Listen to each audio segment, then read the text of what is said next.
আসসালামু আলাইকুম রহমতুল্লাহ বরকাতুহু। আমি কথা বলতে খুব কষ্ট হচ্ছে। আসলে আপনারা যে সাক্ষাৎকার নিতে আসছেন, সমস্ত রওজনবাসী আজকে দেখেছেন আমি জেলা স্বেচ্ছাসেবক দলের জয়েন্ট সেক্রেটারি। বিগত 17টি বছর গ্রামের বাড়িতে থাকতে পারি নাই, জেল জুলুম ইভেন কি শহরের অঞ্চলেও থাকতে পারি নাই। আজকে আমার নেতা রাউজান উপজেলা বিএনপির সাবেক সভাপতি জনাব মহিউদ্দিন আহমদ গত কয়েকদিন আগে উনি মৃত্যুবরণ করেছেন। আজকে ওনার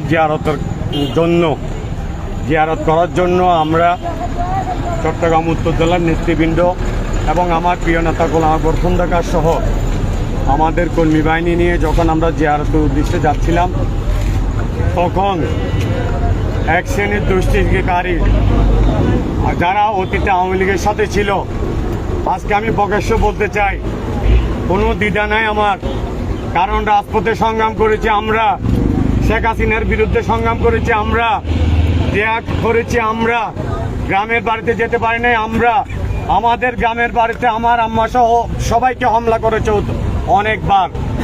আজকে খুবই দুঃখের সহিত বলতে হচ্ছে, আমরা আজকে এত কষ্ট স্বীকার করে রাজনীতি করে আজকে আমরা একজন বিগত আমাদের যার হাতে আমরা রাজনীতি শিখেছি জনাব মহিউদ্দিন আহমদের কবরে জিয়ারত করতে যেতে পারতেছি না।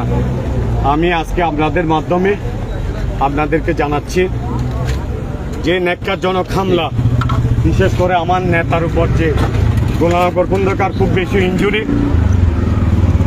ইনজুরি, আমাদের অনেক নেতাকর্মী, প্রায় শতাধিক নেতাকর্মী মর্মান্তিকভাবে আহত। আমি নিজেও কথা বলতে পারতেছি না, আমার মাথা হোক স্টিকের লাঠি, এবং অনেক গাড়ি তারা বশীভূত করেছে, অনেক গাড়ি নিয়ে গেছে।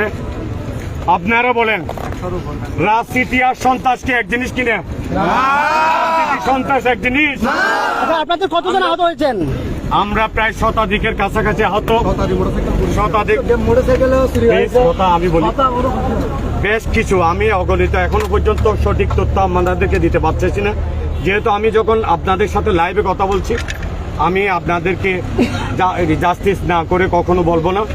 তবে বেশ কিছু মোটরসাইকেল চুরি করে নিয়ে গেছে এবং কয়েকটা মোটরসাইকেল গোলাম আকবর খন্দকারের। কতজন সিনিয়র নেতা আহত হয়েছেন?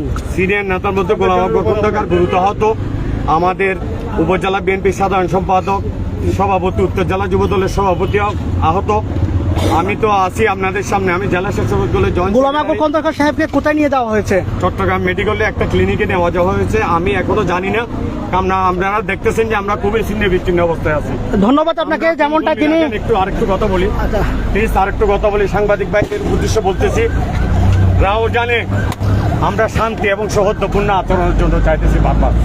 আমার নেতা সহিংস কোনো কর্মসূচি কিংবা কোনো জিয়ারতের উদ্দেশ্যে আজকে যাওয়া, এই ন্যাক্কারজনক হামলা আমি জনাব তারেক রহমান সহ কেন্দ্রীয় হাইকমান্ডকে অনুরোধ করব, বিএনপি রাজনীতি করে আমরা কি অপরাধ করেছি?